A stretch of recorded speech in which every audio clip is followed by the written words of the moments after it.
이웃이 말했다. 서울로 이사 간 것 같더라. 새 번호로 바꿨다던데? 할머니는 믿지 않았다. 아니, 믿을 수 없었다. 아들이 설마 그럴 리 없다고 생각했다. 하지만 그녀의 마음속 깊은 곳에선 이미 어떤 싸늘한 예감이 피어오르고 있었다.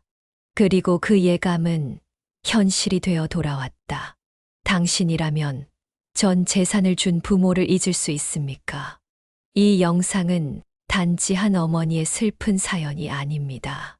사랑을 믿었고, 가족을 믿었고, 끝까지 자식을 믿은 이수님 할머니의 이야기입니다. 그러나 그 끝은 누구도 예상하지 못한 배신과 침묵이었습니다. 자식을 향한 무조건적인 사랑, 그 끝에서 버려진 한 노인의 생애를 따라갑니다. 이 영상을 끝까지 시청해 주세요. 그녀의 선택, 그녀의 믿음, 그리고 그녀의 침묵 속에 우리가 외면한 진실이 숨어 있습니다. 그리고 지금 구독과 좋아요, 알림 설정으로 이 시대의 부모님들이 더는 잊히지 않도록 함께 해주세요. 이야기는 지금 시작됩니다. 충청북도 옥천군의 조용한 시골 마을. 구불구불한 시멘트길을 따라 올라가면 오래된 슬레이트 지붕의 한옥이 보인다. 그 집에 사는 이수님 할머니, 올해로 80세. 그녀는 마당을 쓸고 장독대를 닦고 묵은지, 항아리를 열며 오늘도 누군가를 기다린다. 그 누군가는 아들이다. 이수님 할머니에게는 외동아들이 있다. 40대 후반의 아들 박영수 씨. 젊을 적 도시로 나가 직장 생활을 했고 명절마다 꼭 고향을 찾던 자상한 아들이었다. 엄마, 올해 김장은 내가 다 도울게요. 내가 사다 준 된장, 그거 맛있죠? 돈은 걱정 말고 그냥 몸만 건강하게 계세요. 그의 말은 따뜻했고 손길은 부드러웠다. 이웃들은 늘 부러워했다. 아이고, 영수는 효자네요. 저렇게 엄마 생각하는 아들 드물어요. 복 받으셨어요, 아주머니. 이수님 할머니도 그렇게 믿었다. 아무리 바빠도 명절에는 꼭 내려왔고, 어버이날이면 꽃과 용돈, 정성껏 쓴 손편지를 잊지 않았다. 편지에는 이렇게 적혀 있었다. 엄마는 제 인생의 뿌리입니다. 평생 잘 모실게요. 할머니는 그 편지를 장롱 안에 고이 간직해 두었다. 매년 어버이날마다, 생일마다 그녀는 자식의 손을 꼭 잡으며 말했다. 나는 내 덕분에 외롭지 않다. 내가 있어서 이만하면 됐다. 그 시절 이수님 할머니는 전 재산을 손수 지켰다. 논새 필지, 밭두 필지, 그리고 본인이 사는 한옥. 남편이 남기고 간 유산이자 그녀가 혼자서 관리하며 지켜온 삶의 터전이었다. 아들이 도시에서 힘들게 살아가는 모습을 보며 할머니는 언젠가는 그 모든 것을 아들에게 물려줘야겠다고 생각해왔다. 내가 죽고 나면 복잡하게 유산 싸움 하지 말고 미리 주고 정리하자. 그녀는 친정엄마에게 들은 살아있을 때 줄 건 줘야 한다는 말을 늘 마음에 새기고 있었다. 그리고 무엇보다 내 아들은 절대 그런 사람이 아니다라는 확신이 그녀의 모든 선택을 지배했다. 결정은 그리 어렵지 않았다. 아들과 함께 군청에 가서 증여계약서를 썼다. 논새 필지와 밭두 필지, 그리고 집까지 모두 아들 명의로 넘겼다. 조건은 단 하나였다. 나 죽을 때까진 이 집에서 나가지 않게 해달라. 아들은 활짝 웃으며 손을 꼭 잡았다. 엄마, 고맙고 미안하고 나 절대 안 변해요. 믿어줘요. 그날 저녁 이수님 할머니는 된장국에 아들이 좋아하는 오징어젓을 꺼내 상을 차렸다. 그리고는 맥주 한 캔을 따서 아들에게 건넸다. 오늘은 진짜 잊지 못할 날이네. 우리 잘 살자. 그리고 그녀는 몰랐다. 그것이 아들과의 마지막 술자리였다는 것을. 이후 며칠간은 여느 때와 다름없었다. 전화도 잘 오고 문자도 답장이 빨랐다. 엄마 잘 계시죠? 집 정리 다 하셨어요? 그런 연락들이 하루하루를 채웠다. 하지만 딱 3주가 지나던 날 연락이 뚝 끊겼다. 전화는 꺼져 있었고 문자에는 답이 없었다. 처음엔 바쁜가 보다 생각했다. 하지만 한 달이 지나고 2달이 지나도 아무런 소식이 없었다. 이웃이 말했다. 서울로 이사 간 것 같더라. 새 번호로 바꿨다던데요. 할머니는 믿지 않았다. 아니, 믿을 수 없었다. 아들이 설마 그럴 리 없다고 생각했다. 하지만 그녀의 마음속 깊은 곳에선 이미 어떤 싸늘한 예감이 피어오르고 있었다. 그리고 그 예감은 현실이 되어 돌아왔다. 처음에는 일시적인 바쁨이라 생각했다. 이수님 할머니는 아들이 도시에서 바쁘게 일하다 보면 연락이 끊길 수도 있다고 스스로를 위로했다. 그러나 마음 한편은 조용히 무너지고 있었다. 엄마, 다음 주쯤 내려갈게요. 그 한마디가 마지막이었다. 그리고 그 다음 주도, 그 다음 달도 아들은 오지 않았다. 할머니는 날이 더워지자 감나무 밑에 평상도 내놓고 기다렸다. 혹시라도 불쑥 나타날까 싶어 시장에서 아들이 좋아하던 메밀묵도 사놨다. 그러나 그날도 허탕이었다. 저녁이 되어 집 안으로 들어오며 혼잣말을 한다. 바쁜가 보지 지금이 한창 일할 나이니까. 그러나 점점 이상한 징후들이 나타났다. 마을 주민 한 명이 말했다. 할머니, 아드님이 집을 팔려고 내놨대요. 복덕방에서 봤어요. 그 말을 듣는 순간 손에 들고 있던 국그릇을 떨어뜨릴 뻔했다. 팔려고 내놨다니. 이 집은 그녀가 살아있는 동안은 절대 팔지 않겠다는 약속이 있었다. 그녀는 믿지 못하고 확인도 못했다. 복덕방을 찾을 용기조차 없었다. 하지만 그날 밤 잠자리에 들지 못하고 뒤척였다. 며칠 뒤 아들의 지인을 통해 들은 소식은 충격 그 자체였다. 그이 요즘 연락 안 되지요? 핸드폰 번호 바꿨어요. 이사도 했대요. 그녀는 무너졌다. 멍하니 앉아 며칠을 밥도 못 먹고 있었다. 이웃들이 반찬을 가져다 줘도 손을 대지 않았다. 장독대 뚜껑은 열어본 지 오래고 감나무 아래 평상도 이제 먼지만 쌓이고 있었다. 어느 날 서울의 한 구청에서 등기 우편이 날아왔다. 부동산 소유권 이전 확인 통지서. 아들이 증여받은 토지 중 일부가 담보로 잡혀 있다는 내용이었다. 그제야 할머니는 두 손을 덜덜 떨며 아들의 이름을 중얼거렸다. 왜 그러니 영수야, 엄마가 뭘 그렇게 잘못했니? 그리고 며칠 뒤 그녀는 아들이 사용하던 오래된 노트북을 꺼내 보다가 포털 사이트에 아들의 이름을 검색했다. 그리고 그 이름으로 등록된 부동산 정보를 발견했다. 그녀가 증여해준 논과 밭이 한 달 사이에 모두 매매 완료 처리되어 있었다. 거래된 가격도 고스란히 공개돼 있었다. 엄청난 금액이 아니었지만 그녀에겐 평생의 삶이었다. 증여한 지 채 석 달도 안 된 시간이었다. 할머니는 더는 그 집이 자신의 집이라는 확신조차 가질 수 없었다. 집주인 명의가 바뀐 문서를 보고 나니 발 디딜 땅이 없어진 듯한 느낌이었다. 그녀는 울지 않았다.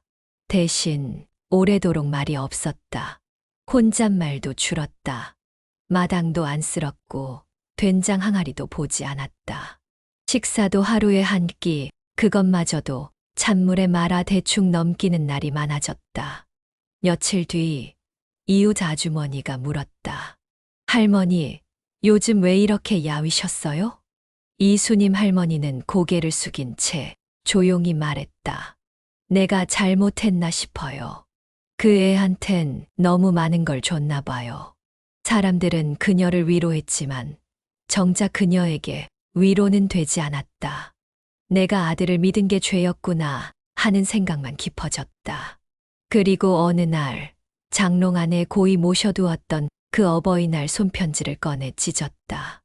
파란 볼펜으로 정성껏 써 내려간 엄마 사랑합니다라는 글씨가 눈앞에서 갈기갈기 찢겨져 흩어졌다. 사랑은 입으로만 하는 게 아니야. 그건 그냥 거짓말이었어. 이수님 할머니는 그날 이후 다시는 아들의 이름을 입 밖에 내지 않았다. 이수님 할머니는 더 이상 자신의 휴대폰을 들여다보지 않는다.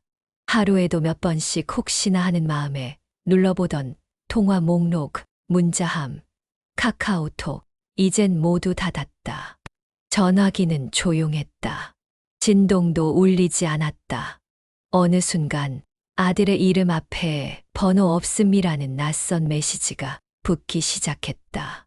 전화를 걸면 없는 번호입니다라는 차가운 기계음만 되돌아왔다. 처음엔 고장이 났나 싶었다. 이웃 청년에게 부탁해 다른 전화기로 걸어보았지만 결과는 같았다. 없는 번호입니다. 그 순간 할머니는 그가 정말 번호를 바꾸었다는 사실을 실감했다. 그것도 자신의 번호를 피해 바꾸었다는 것을. 내가 그렇게까지 부담이 됐던 걸까? 밤이면 더욱 외로움이 깊어졌다. 문득문득 들려오는 자동차 소리에도, 먼 개 짖는 소리에도 깜짝깜짝 놀라며 문 밖을 내다봤다. 누군가 오진 않을까? 혹시라도 돌아오지 않을까? 이웃의 소식은 잔인할 만큼 분명했다. 아드님, 여기 동네는 완전히 정리했어요. 집도 부동산에 맡기고 전화도 없고 이사도 다 갔다던데요. 할머니는 묻지 못했다. 그냥 듣고만 있었다. 누군가를 탓하지도 못하고 어찌할 방법도 없었다. 너무 큰 일이라 생각할수록 도리어 말문이 막혔다. 그리고 그날 밤 오랜만에 라디오를 틀었다. 심야 시간대 노래가 흘러나왔다. 내 나이 60하고 하나 눈물이 많아졌어요. 그 순간 이수님 할머니는 처음으로 크게 울었다. 꾹 참고 있던 눈물이 한꺼번에 쏟아졌다. 무릎을 꿇고 부엌 바닥에 얼굴을 묻고 목 놓아 울었다. 내가 그 애한테 뭘 그리 잘못했길래 내가 그렇게 보기 싫었니, 영수야. 이웃은 다음 날 아침 쓰레기 봉투를 버리러 가다 마당에서 쪼그려 앉은 할머니를 보았다. 말없이 앉아 있었고 얼굴은 붉게 부어 있었다. 아침 해가 마당을 비출 무렵까지 그녀는 꼼짝하지 않았다. 며칠이 지나고 그녀는 마을 이장에게 찾아갔다. 혹시 말이에요. 내가 준 땅들 다시 돌려받을 수 있는 방법이 있나요? 이장은 당황했다. 자식에게 증여한 건데 이제 와서 돌려달라고 할 수도 없는 노릇이었다. 증여 취소는 원칙적으로 불가능하고 부양 의무를 다하지 않았을 경우 민사소송을 걸 수 있지만 그마저도 입증 책임은 전적으로 본인에게 있다는 이야기를 들었다. 증거는 없어요. 그냥 나 혼자 믿었어요. 그녀는 법도 제도도 그 누구도 기대하지 않았다. 그저 말이라도 들어주길 바랐을 뿐이었다. 그러나 사회는 차가웠다. 가족 간 문제는 사적인 문제로 치부되었고 그녀는 더는 도움을 청할 곳도 없었다. 그날 밤 그녀는 장롱을 열었다. 남편의 유품을 꺼내고 어릴 적 영수가 그려준 그림 하나를 찾아냈다. 삐뚤빼뚤한 글씨로 적혀 있었다. 엄마 사랑해요. 내가 커서 집도 사줄게요. 그녀는 그 종이를 들고 오래도록 아무 말도 하지 않았다. 눈물이 다시 흐르기 시작했다. 그게 그 집이었구나. 내가 준 그 집 그걸로 끝난 거였구나. 며칠 후 이수님 할머니는 읍내에 있는 무료 법률 상담소를 찾았다. 구청 게시판에 붙은 안내문에서 고령자 법률 상담 무료라는 문구를 보고 용기를 냈다. 아들의 이름을 다시 꺼내는 것조차 버거웠지만 뭔가 하나라도 해보지 않으면 잠을 잘 수 없었다. 자식에게 재산을 증여했는데 그 후 연락이 끊기고 부양도 없어요. 다시 돌려받을 수 있을까요? 상담을 맡은 법무사는 한참을 고개를 끄덕이다가 조심스레 설명했다. 어르신, 자발적으로 증여하신 경우라면 원칙적으로는 돌려받기 어렵습니다. 다만 부양 의무를 현저히 다하지 않았다는 증거가 있다면 민사상으로 증여 취소 청구 소송을 제기할 수는 있습니다. 하지만 그 과정이 쉽지는 않아요. 할머니는 고개를 숙였다. 현저히라는 단어가 마음에 걸렸다. 부양을 받지 못했다는 사실 하나만으로는 부족하다는 뜻이었다. 문자로라도 내가 왜 이러느냐라고 보내신 적 있으세요? 아니요, 그냥 기다렸어요. 혹시 상처될까봐 뭐라 하지도 못했어요. 그녀는 단 한 번도 아들을 의심하거나 다그치지 않았다. 그저 믿고 기다렸다. 하지만 그 믿음은 지금 증거로 남을 수 없었다. 상담사는 현실적인 조언을 덧붙였다. 가능성이 아주 없진 않지만 어르신께서 원하시는 결과를 받기엔 시간이 오래 걸릴 수 있고 법원에서 요구하는 기준도 엄격합니다. 자녀가 일시적으로 바빴다, 경제적으로 힘들었다는 해명만으로도 재판은 불리해질 수 있습니다. 할머니는 고개를 끄덕이며 일어났다. 긴 설명이 끝났지만 그녀는 하나도 붙잡지 못했다. 법은 냉정했고 부모와 자식 사이의 신뢰는 증거로 환산되지 않았다. 단지 종이에 적힌 인감 도장 하나가 모든 것의 기준이었다. 법무사는 마지막으로 한마디 더했다. 지금이라도 내용 증명으로 자녀에게 부양을 요청하겠다는 의사를 전달해 보시는 건 어떨까요? 할머니는 웃었다. 그 말에 자신도 모르게 헛웃음이 나왔다. 지금 그 애가 받는다는 전제 자체가 상상할 수 없는 일이었다. 번호도 모르고 주소도 모른다. 어쩌면 세상 어딘가에서 자신의 존재를 완전히 지워버린 걸지도 모른다. 그날 이후 할머니는 다시 법을 찾지 않았다. 마을회관 이장도 복지관 상담사도 말은 친절했지만 해결은 없었다. 자식에게 증여한 것은 부모의 자유의지이며 이후의 문제는 법적 다툼 외에는 방도가 없다는 말만 되풀이되었다. 그냥 내가 미련했던 거지요. 너무 믿었어요. 그게 죄라면 죄겠죠. 이수님 할머니는 그렇게 자신의 평생을 걸고 지켜왔던 것을 법으로는 되찾을 수 없다는 사실을 배웠다. 그리고 그 교훈은 너무도 늦게 찾아왔다. 이수님 할머니는 자식에게 버려졌다는 말을 입 밖으로 꺼내기까지 3개월이 걸렸다. 그동안 혼자서 얼마나 많은 밤을 뜬 눈으로 지새웠는지, 식은 밥에 물을 말아 삼키며 울음을 삼켰는지 아무도 알지 못했다. 그녀가 처음으로 남의 입을 통해 들은 위로는 법률 상담소에서였다. 낯선 노인의 조용한 한마디가 마음 깊은 곳을 건드렸다. 저도 똑같아요. 딸한테 아파트를 넘겼더니 결혼하고는 얼굴도 못 봤어요. 이혼했다는 소문은 들었는데 연락은 없고 지금은 어디 사는지도 몰라요. 그 말을 듣는 순간 이수님 할머니는 가슴 깊은 곳에서 무너져 내리는 무언가를 느꼈다. 자신만 그런 줄 알았던 고통이 어쩌면 수많은 어르신들이 겪고 있는 공통의 현실이라는 것을 깨달았다. 며칠 뒤 그녀는 용기를 내어 마을 복지관에서 열리는 고령자 재산 피해 상담 모임에 참석했다.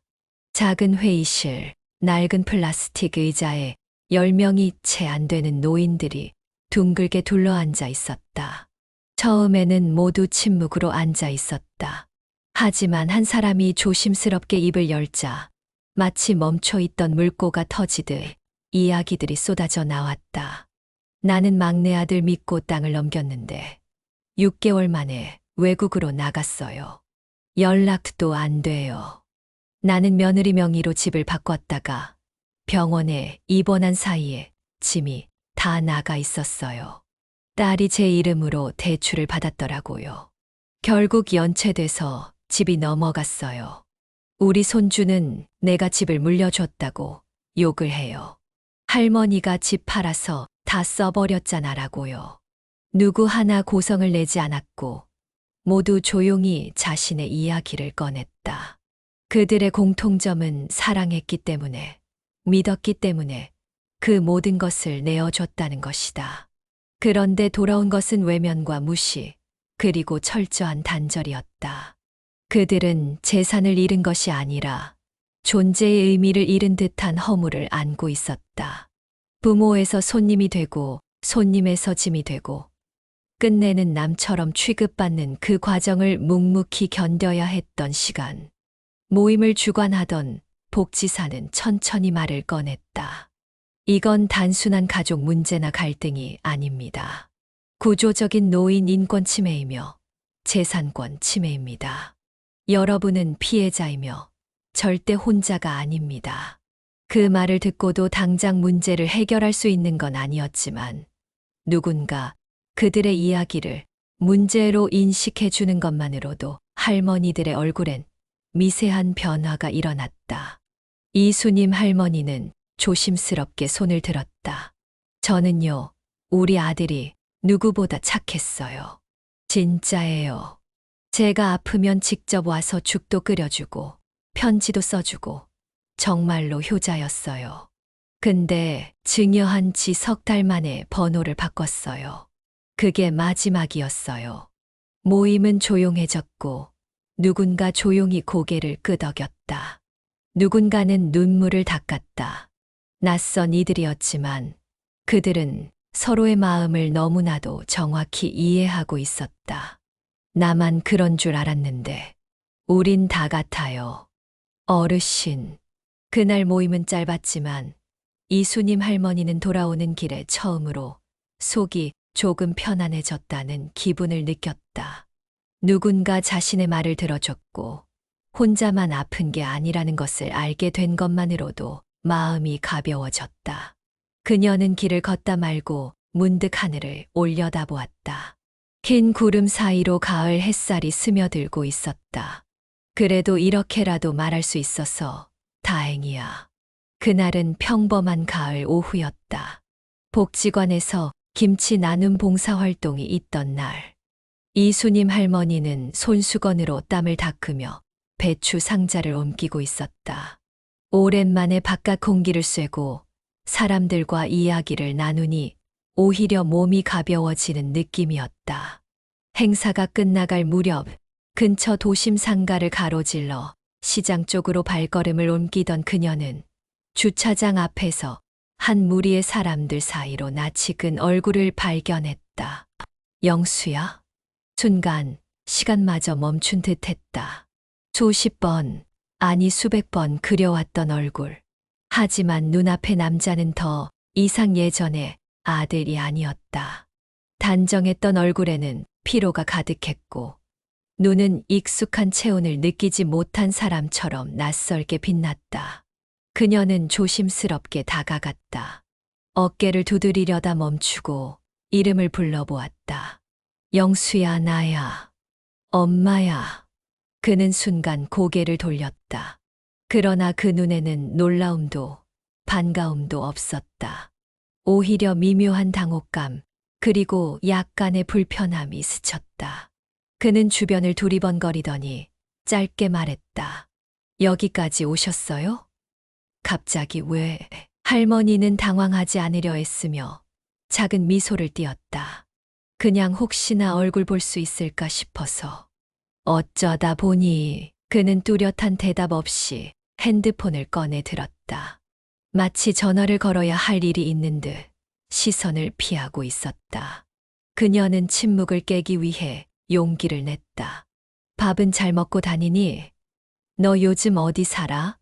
너한테 줄 감도 익었고 잼도 조금 담가놨다. 그는 작게 한숨을 쉬었다. 그리고 차분하게 그러나 냉담하게 말했다. 엄마 죄송한데 지금은 바쁘니까 다음에 따로 연락드릴게요. 부탁드릴게요. 그 말은 칼날 같았다. 엄마라는 호칭이 붙어 있었지만 그 뒤의 말은 차가웠다. 예의와 거리감으로 버무려진 완곡한 거절. 그는 더 이상 엄마를 가족으로 대하지 않았다. 그녀는 말을 잇지 못한 채 그를 바라보기만 했다. 그럼 조심히 가세요. 그는 짧게 인사하고 발길을 돌렸다. 아무 말 없이 뒤도 돌아보지 않고 그대로 사라졌다. 이수님 할머니는 그 자리에 멍하니 서 있었다. 그 자리가 어딘지도 몇 분이나 지났는지도 몰랐다. 눈물이 나지 않았다. 오히려 마음 깊은 곳까지 얼어붙는 듯한 정적만이 밀려왔다. 그녀는 천천히 돌아섰다. 오래 걸려 도착한 그 만남은 생각보다 훨씬 빠르게 끝났다. 그녀는 허탈한 마음으로 읍내버스 정류장에 앉았다.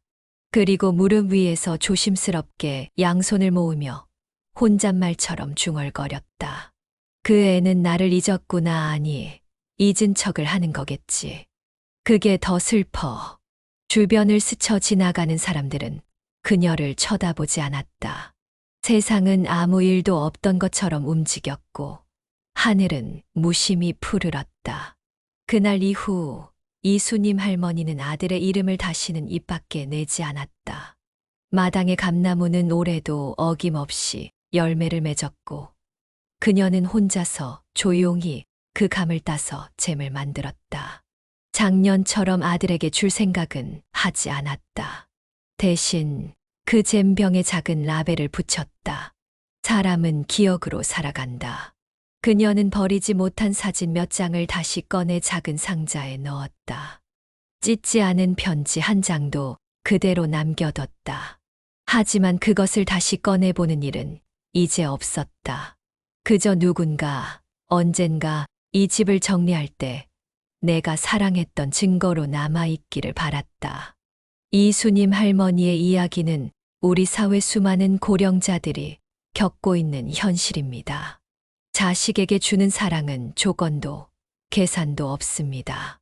하지만 그 사랑이, 그 희생이, 그 신뢰가 외면당하고 배신당했을 때 부모는 어디로 가야 할까요? 우리 사회는 가족 문제라는 말 뒤에 너무 많은 노인을 홀로 남겨두었습니다. 법은 차갑고 제도는 멀고 세상은 바쁩니다.